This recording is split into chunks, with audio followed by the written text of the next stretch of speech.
नमस्कार, news nation digital के हमारे इस खास एपिसोड खबरें दुनिया की में आपका स्वागत है। मैं हूं सुमित कुमार दुबे।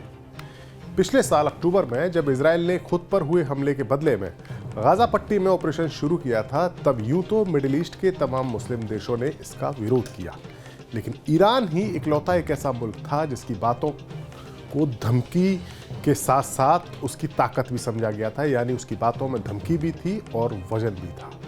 यहाँ तक कि ईरान के ही पैदा किए गए मिलिशिया हिजबुल्लाह ने लेबनान की सीमा पर और हूती विद्रोहियों ने यमन की ओर से इजराइल पर हमले करने शुरू भी कर दिए। इजराइल की सुरक्षा के गारंटर अमेरिका को भी इस बात की पूरी आशंका थी कि इजराइल फिलिस्तीन की जंग इस पूरे इलाके में भड़क सकती है। इसी के मद्देनजर उसने यहाँ अपना बड़ा लाव लश्कर तैनात भी कर दिया। लेकिन कुछ महीनों बाद जब वाकई में बात इतनी बढ़ गई कि ईरान और इजराइल के बीच जंग की नौबत आई और ईरान ने इजराइल पर एयर स्ट्राइक कर दी, तब अमेरिका ने ही इजराइल को ईरान पर हमला करने से रोक दिया। अब सवाल यह है कि आखिर ईरान में ऐसा क्या है जिसके चलते अमेरिका ने अपने हाथ पीछे खींच लिए। ईरान की ताकत क्या है? ईरान एक ऐसा मुल्क है जो पिछले कई दशकों से अमेरिका की पाबंदियों को झेल रहा है। उसकी पाबंदियां इतनी कड़ी हैं कि ईरान ना तो खुलकर अपना तेल बेच सकता है और ना ही अपनी फौज को मजबूत कर सका। उसको मजबूत करने के लिए दूसरे देशों से हथियार नहीं खरीद सका। लेकिन फिर भी ईरान ने खुद को इतना ताकतवर बना लिया है कि एक तरफ तो वो इस पूरे इलाके में मुस्लिम देशों के लीडर के तौर पर उभर कर सामने आया है, तो वहीं दूसरी ओर उसकी फौज भी अब इतनी मजबूत है कि उसे मात देना अमेरिका जैसी महाशक्ति के लिए भी आसान काम नहीं रहा है, जैसे उसने इराक को मात दी थी। ईरान की फौजी ताकत की बात हम बाद में करेंगे और पहले भी कई वीडियोस में कर चुके हैं, लेकिन पहले आपको ईरान की सत्ता के उस सिस्टम से रूबरू कराते हैं जो 1979 की इस्लामिक क्रांति के बाद से बदस्तूर जारी है। इस क्रांति से पहले ईरान में अमेरिका के समर्थन वाले पहलवी राजवंश का ही शासन चलता था, लेकिन ईरान की आवाम ने उसे उखाड़ फेंका और ईरान की आवाम ने अपने मुल्क में इस्लामिक शासन का आगाज किया। तभी से ईरान अमेरिका की आंखों में खटकता रहता है। ईरान के सिस्टम को अगर समझें और ईरान की सरकार और इंस्टीट्यूशंस में शक्ति के बंटवारे को देखें तो हम पाते हैं कि सुप्रीम लीडर वहाँ सबसे ज़्यादा मजबूत है। ईरान में सुप्रीम लीडर सबसे ऊपर है, उसके बाद राष्ट्रपति, जुडिशरी, पार्लियामेंट, गार्जियन काउंसिल और आर्म्ड फोर्सेज आती हैं। ईरान में सबसे शक्तिशाली व्यक्ति अयातुल्ला अली खुमैनी है, जो 1989 से ही देश के सुप्रीम लीडर हैं। वो स्टेट हेड और कमांडर इन चीफ हैं। उनके पास राष्ट्रीय पुलिस और मोरालिटी पुलिस को आदेश देने की अथॉरिटी है। साथ ही इस्लामिक रिवॉल्यूशनरी गार्ड कॉर्प यानी IRGC भी उनके कंप्लीट कंट्रोल में है। सुप्रीम लीडर, जो ईरान के सुप्रीम लीडर होते हैं, वो जुडिशरी के हेड को भी अपॉइंट करते हैं। सुप्रीम लीडर के बाद प्रेसिडेंट ईरान के टॉप जो इलेक्टेड अधिकारी होते हैं उनमें पहले नंबर पर आते हैं। पहले नंबर पर सुप्रीम लीडर, दूसरे नंबर पर इलेक्टेड प्रेसिडेंट और दूसरे सबसे ताकतवर शख्स वहां राष्ट्रपति ही है।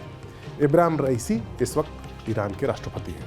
ईरान में राष्ट्रपति सरकार के जो डे टू डे अफेयर्स के जो कामकाज होते हैं उसको देखते हैं। साथ ही इंटरनल पॉलिसी और एक्सटर्नल पॉलिसी यानी विदेशी मामलों में भी ईरान के राष्ट्रपति का दखल रहता है। लेकिन सुरक्षा के मामलों में राष्ट्रपति की शक्तियां सीमित हैं। राष्ट्रपति का आंतरिक मंत्रालय यानी उनकी होम मिनिस्ट्री भी और जो नेशनल पुलिस है वो उसे चलाती है, लेकिन नेशनल पुलिस को जो ऑर्डर देने वाले हैं वो कमांडर सुप्रीम लीडर तैनात करते हैं। सुप्रीम लीडर किसी भी विरोध प्रदर्शन को जबरदस्ती या ताकत के साथ समाप्त करने के लिए कहे तो राष्ट्रपति को उनकी बात माननी होती है। पिछले कुछ वक्त में हमने देखा भी, जब ईरान में कुछ आंदोलन हुए थे उन्हें किस तरीके से दबाया गया था।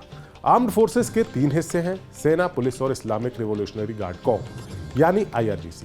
पुलिस का एक हिस्सा मोरालिटी पुलिस भी है। वहीं IRGC के अंदर एक शाखा बासिज भी है। IRCG काफ़ी ज़्यादा अहम है। 1,50,000 से अधिक इसकी स्ट्रेंथ है और ईरान में एक मेन मिलिट्री, राजनीतिक और इकोनॉमिक पावर IRGC है। इसकी अपनी खुद की जमीनी सेना, नेवी और एयरफोर्स है।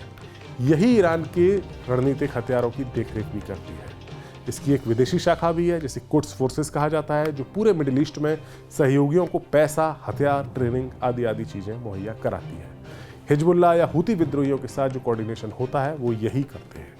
दमिश्क में इजराइल का जो हमला हुआ था जिसमें IRGC के टॉप कमांडर्स की मौत हुई थी, जिसके बाद ईरान ने इजराइल पर 300 से ज़्यादा मिसाइलें और ड्रोन्स का हमला किया था। इजराइल को इस बात की आशंका थी कि ईरान बड़ा हमला कर सकता है, लिहाजा वो उससे पहले ही ईरान पर एक और ताकतवर हमला करने की फिराक में था, लेकिन अमेरिका ने उसे रोक दिया। अमेरिकी अखबार द न्यूयॉर्क टाइम्स की एक खबर है, उसके मुताबिक इजराइल रातों रात तेहरान समेत ईरान के बाकी मिलिट्री ठिकानों को हमला करके तबाह करना चाहता था। इतने बड़े हमले की प्लानिंग बना ली गई थी इजराइल में, और वो प्लानिंग ये थी कि ईरान को बड़े पैमाने पर नुकसान हो। इजराइल के अधिकारियों ने इस बात का खुलासा किया है। इस रिपोर्ट के मुताबिक इजराइल के पीएम बेंजामिन नेतन्याहू ईरान को तगड़ी चोट देना चाहते थे, तगड़ा प्रहार करना चाहते थे, लेकिन एक फ़ोन कॉल आई और उनका इरादा बदल गया। ये फ़ोन कॉल थी अमेरिकी प्रेसिडेंट जो बाइडेन। नेतन्याहू और बाइडेन ने फ़ोन पर बातचीत की और ये निष्कर्ष निकला कि इतने बड़े और घातक हमले को अवॉइड कर पाना ईरान के लिए बड़ा मुश्किल होगा, जिसके बाद ईरान भी बड़ी जवाबी कार्रवाई कर सकता है। इसकी आशंका काफ़ी ज़्यादा बढ़ जाती है। इस रिपोर्ट के मुताबिक काफ़ी ज़्यादा डिप्लोमेटिक प्रेशर और दुनिया को एक और वर्ल्ड वॉर से रोकने के लिए इजराइल ने फाइनली ये डिसीजन लिया कि वो अगर ईरान हमला करता है तो एक कम शक्तिशाली हमले के ऑप्शन को चुनेगा। अमेरिका को एहसास है कि अगर ईरान के साथ इजराइल की सीधी जंग छिड़ती है, क्योंकि अगर इजराइल बड़ा हमला करता तो ये जंग छिड़ सकती थी, तो फिर इजराइल को बचाने के लिए अमेरिका को इस जंग में कूदना ही कूदना होगा, और ऐसी स्थिति में इस पूरे इलाके की सुरक्षा के लिए बड़ा खतरा पैदा हो सकता है। ये इलाका यानी मिडिल ईस्ट का इलाका नेचुरल गैस और कच्चे तेल का भंडार है। दुनिया का एक बहुत बड़ा हिस्सा जिसको एनर्जी का एक्सपोर्ट इसी इलाके से होता है, एनर्जी की सप्लाई इसी इलाके से होती है। ऐसे में अगर यहाँ एक बड़ी जंग छिड़ती तो ग्लोबल इकोनॉमी के लिए भी एक बड़ा झटका होता, जो पहले से ही ग्लोबल इकोनॉमी यूक्रेन युद्ध का दंश झेल रही है। यही नहीं, इस पूरे इलाके में इसकी जो राजनीति है उससे भी अमेरिका कुछ मजबूर है। वो राजनीति इस कदर उलझी हुई है कि इसमें अमेरिका काफ़ी इंपॉर्टेंट रोल प्ले करता है। अमेरिका के कई सारे देश यहाँ पर सहयोगी हैं, जिनमें सऊदी अरब, कतर, कुवैत ऐसे देश हैं जिन्होंने बाइडेन सरकार से बोल दिया था कि अगर जंग छिड़ती है तो अपनी ज़मीन को ईरान पर होने वाले हमले के लिए इस्तेमाल करने नहीं देना चाहते, न ज़मीन को और ना ही आसमान। दरअसल मिडिल ईस्ट में अपने जो कमर्शियल इंटरेस्ट हैं उनको सिक्योर करने के लिए और अपनी पावर को प्रोजेक्ट करने के लिए अमेरिका ने इस इलाके के कई मुल्कों में कई सारे समझौते किए हैं, कई सारे देशों में अपने फौजी अड्डे बनाए हुए हैं। इन देशों में Jordan, Saudi Arab, Bahrain, Qatar, UAE, Oman, Kuwait, Syria और इराक जैसे देश शामिल हैं। मिडिल ईस्ट के ज़्यादातर देशों से अमेरिका की दोस्ती है। अगर इजराइल के चक्कर में अमेरिका और ईरान के बीच में सीधी जंग छिड़ जाती तो उसे जीतने के लिए अमेरिका को न सिर्फ इस जंग में कूदना पड़ता, और बात फिर सिर्फ एयर स्ट्राइक तक नहीं रहती, बल्कि ज़मीनी और समुद्री मार्ग से भी अमेरिका को ईरान पर हमला करना होता। और ऐसी सूरत में खाड़ी के वो देश जो अमेरिका के दोस्त हैं, जैसे कतर या कुवैत, और ईरान के पड़ोसी हैं, उन मुल्कों की अहमियत काफ़ी बढ़ जाती है, क्योंकि उनकी सीमा ईरान के नज़दीक है। और जब अमेरिका इन देशों की ज़मीन से ईरान पर कार्रवाई करता तो ईरान की तरफ से भी जवाबी हमला होता, और ईरान की मिसाइलें और उसके ड्रोन्स अमेरिका के जो अड्डे इन देशों में बने हैं वहाँ हमला करते हैं, और ये देश चाहे अनचाहे बड़ी मुश्किल से जंग से बचते हुए भी इस जंग में शामिल हो जाते हैं।